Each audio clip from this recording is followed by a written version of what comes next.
kasih Anda masih bersama kami di Political Show dan kita akan langsung bergabung dengan teman-teman Badan Eksekutif Mahasiswa Fakultas Ilmu Administrasi Universitas Indonesia yang sudah hadir di studio CNN Indonesia. Silahkan perwakilannya untuk menyampaikan unek-unek boleh, mengkritik boleh, bertanya juga boleh. Silahkan. Oke, selamat malam. Nama saya Tamara Fiaci. Di sini saya selaku Wakil Ketua Departemen Kajian Aksi Strategis dan Propaganda dari Universitas Indonesia. Di sini saya ingin bertanya kepada Partai Nasdem spesifikasi, bagaimana sih reaksi dan tanggapan dari internal dari Partai Nasdem itu sendiri apabila Partai Nasdem bergabung ke dalam Koalisi Indonesia Maju, dan bagaimana juga reaksi dari simpatisan dari Partai Nasdem itu sendiri. Terima kasih. Oke, nih suara yang milih Nasdem nih gimana nih pertanggungjawabannya? Oke. Baik, perkenalkan nama saya Nathan Ekbert, saya selaku Kepala Departemen Kajian dan Aksi Strategis BEM FIAWI 2024. Sebenarnya saya melihat sini tadi ada kata koalisi gemuk dan rontok, ya bukan rontok nantinya juga tapi demokrasi sudah mengarah ke kerontokan tentunya dan terdapat kebingungan di publik sebenarnya. Dan sebenarnya saya ingin mengucapkan sebuah hal sebenarnya karena bapak-bapak sini juga sangat menggaungkan atas nama kepentingan bangsa dengan rasa menyatukan gitu. Padahal dalam sebuah kebijakan publik misalnya ya, ketika eksekutif ingin membuat undang-undang misalnya atau regulasi dan lain-lain, itu perlu ada ide alternatif. Dan ide alternatif itu keluar dari mana? Dari oposisi gitu. Jangan sampai ada 70%, 80% nanti di dalam kabinet nggak ada ide alternatif itu. Sehingga akhirnya eksekutif gugup untuk mengucapkan kebijakan yang akhirnya berpihak pada rakyat. Itu yang sebenarnya kritik sedikit dari saya. Jadi menurut saya tetaplah Nasdem dan juga PKB dengan ide perubahannya, PDIP dengan konsistensinya mungkin nanti bakal oposisi sehingga di parlemen itu ada terjadi dialektika gitu. Ya. Jadi ada ide-ide lain, ide-ide baru sehingga itu bisa di-mix gitu. Jadi jangan takut pada perbedaan. Demokrasi itu bukan menyatukan perbedaan tapi merawat perbedaan itu. Nah, saya ingin bertanya sih sebenarnya. Ya, yuk. Terkait tadi profesionalitas dalam menteri dan yang lain dan Zeiken kabinet gitu ya. Mungkin saya bisa dalam bahasakan juga sistem merit ya.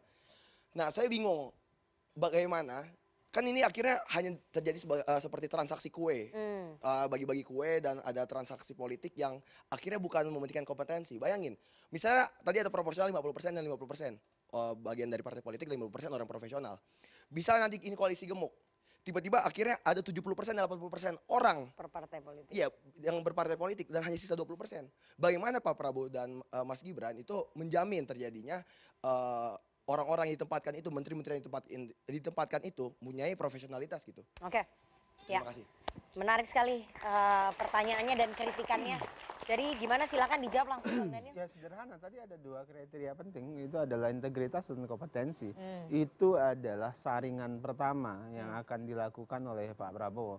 Tadi saya sebutkan misalnya Demokrat mengajukan beberapa nama begitu. Nah, tentu Pak Prabowo akan perhatikan, akan melakukan penelusuran orang ini punya integritas enggak, latar belakang dia seperti apa, kemudian dia punya kompetensi enggak yang seperti dibutuhkan oleh Pak Prabowo. Nah, itu saringan pertama. Saya cuma begini loh, publik kita harus dibangun kesadaran bahwasannya jadi seolah-olah kami yang masuk partai politik itu nggak profesional begitu loh. Saya misalnya latar belakang saya dokter bidang ekonomi, Bang Andi itu dokter ahli politik, beliau ini ahli hukum. Kami berangkat dari dunia profesionalisme, tapi kemudian ketika dunia profesionalisme kami itu keluar semangat ingin mengabdi di ruang publik, kami masuk partai politik.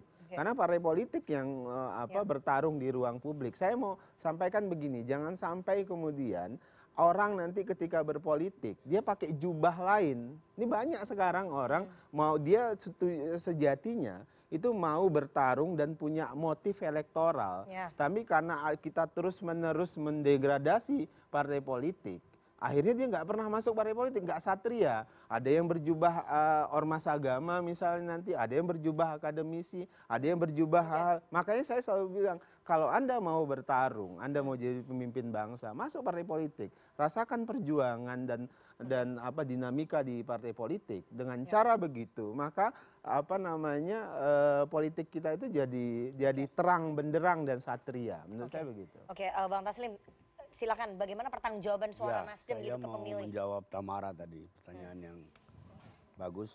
kita juga latar belakangnya aktivis. Kalau seusia Anda saya akan mengajukan pertanyaan yang sama.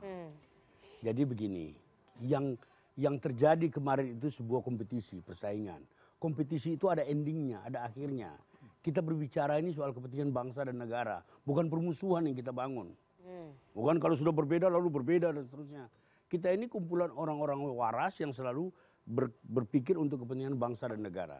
Kami mengambil sikap itu justru berdasarkan masukan dari konstituen. Hari ini Nasdem punya kursi 2.190. Itu bukan kaleng-kaleng. Kami mengalami kenaikan 17,5%. Dan semua yang disuarakan oleh Pak Surya Paloh itu merupakan kristalisasi dari bawah. Kenapa? Kita membangun kedewasaan. Ada saatnya. Ada saatnya. Saya bilang orang petinju pun sudah babak belur. Matanya ngelihat pun udah nggak bisa. Di ronde terakhir mereka bisa berpelukan. Yang kita bangun tuh sportivitas. Hanya dengan sportivitas kita bisa membangun bangsa ini. Sportif kan nggak selalu harus bergabung. Betul. Kami tidak bergabung, belum bergabung dengan pemerintah. Kami mendukung pemerintah yang sah. Mengapa kita mendukung pemerintah? Karena itu sudah melalui proses. Ketika kami mengakui ketetapan KPU, besoknya saya yang ikut ke MK mendaftarkan. Mendukung ya, mendukung pemerintahan Pak Prabowo Gibran yang sah ditetapkan oleh KPU, tapi belum bergabung. Belum Masih bergabung. ambigu berarti Kalau sikap bergabung Nasdem ya? dengan pemerintahan itu tadi yang dikatakan tuh masuk kabinet. Itu soal loyalitas belum, itu soal kemudian lain yang lagi. dipertanyakan. Ini Jadi itu sangat tergantung kepada dinamika politik yang ada. Kita mau berbicara dengan konstituen kita. Sekarang posisi kita seperti ini. Kita akui pemerintah yang sah karena sudah final semua usaha kita sudah lakukan. Dan sudah saatnya kita bergandeng tangan untuk membangun bangsa ini menuju kejayaan yang lebih baik. Baik, silakan Bang Andi menjawab. Memang kalau bergabung dengan pemerintahan Pak Prabowo, memang pemerintahan Pak Prabowo belum mulai. Nanti mulainya Oktober 20. Ya, intinya kita mendukung pemerintahan yang sah, tapi belum bergabung dengan pemerintahan. Nah, tapi intinya bahwa Sekarang aja udah nggak kompak ini sama Nasdem. Baru di studio saya ini. Kita lihat nanti lagi ya. kami pun belum bergabung dengan pemerintahan Pak Prabowo. Tapi intinya begini bahwa kita ingin bahwa pemerintahan ini dikelola dengan secara efektif dengan orang-orang yang terbaik. Partai politik salah satu fungsinya adalah fungsi rekrutmen politik. Dalam rekrutmen menarik, mencari orang-orang terbaik bangsa masuk ke dalam sektor publik, sektor pemerintahan.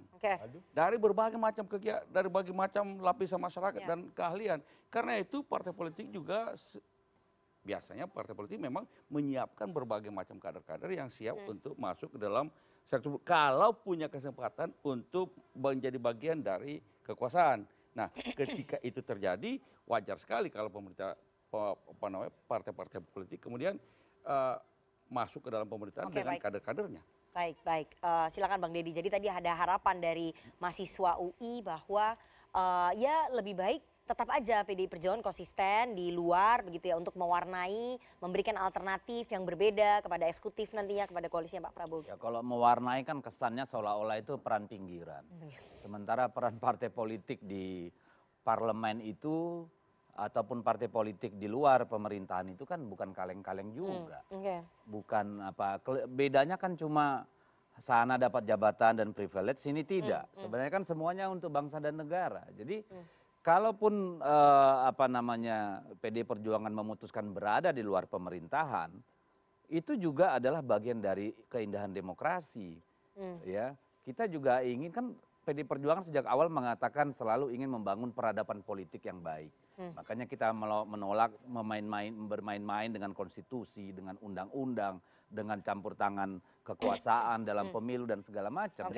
Jangan dipandang kalau PDI Perjuangan di luar itu semacam cuma objek tambahan dalam demokrasi. Itu jahat banget gitu loh. Justru kita di luar itu bisa memberikan dukungan terhadap terbangunnya demokrasi yang lebih sehat. Baik. Silakan Mas Umam. Pendek saja kita udah mau. Iya, memang ini menjadi sebuah pelajaran penting ya bagi masyarakat ya. Terutama pada basis pemilih loyal yang betul-betul militan percaya pada narasi argumen yang selama ini digunakan dalam proses kampanye. Karena ternyata seringkali memang kemudian apa yang menjadi concern itu seringkali tidak merepresentasikan substansi atau inti dari proses dealing yang ada. Nah itulah yang kemudian ketika kemudian terjadi perubahan banyak masyarakat yang kaget. Nah ini kalau dalam bahasa Arab politik itu kan siasah. Siasah itu diabsorb dalam bahasa Indonesia siasat. Siasat itu konteksnya ya sesuatu yang kemudian untuk menegosiasikan, meskipun dalam konteks tertentu, ya ini menjadi sebuah catatan betul bahwa hati-hati dengan sikap itu. Adapun misal tadi statement dari Pak Taslim, memang hari ini belum bergabung dengan pemerintahan Pak Prabowo, tetapi kemarin sudah clear, sikap yang clear. Itu bukan sikap yang sikap yang tidak terang. Itu dalam bahasa Caimin itu cetowelo-welo, sudah clear, vulgar. Nah, adapun statement tadi adalah bagian dari face saving strategy atau strategi dalam tanda kutip menyelamatkan muka, karena bagaimanapun juga harus ada dipertanggungjawabkan kepada basis pemilih loyal yang kemarin dalam tanda kutip yang termakan, sama Tamara ya. termakan narasi dan argumen yang waktu kita udah habis nih. Lagi, bahwa Ayo, Bang. kalau berada di dalam, ya konsisten. Oke, nggak boleh. Jangan seperti berada di dalam tapi kemudian rasanya rasa oposisi. Oke, ini kayak Atau jangan juga berubah di tikungan kan kayak Demokrat kemarin. Satu lagi Rifana, ini kita harus segera nonton bola. Oke, ya. Jangan kita takut, harus masih jeda terlebih kosong-kosong, dahulu. masih kosong-kosong. Jangan kemana-mana, tetap bersama kami di Political Show. Udah berapa menit ya?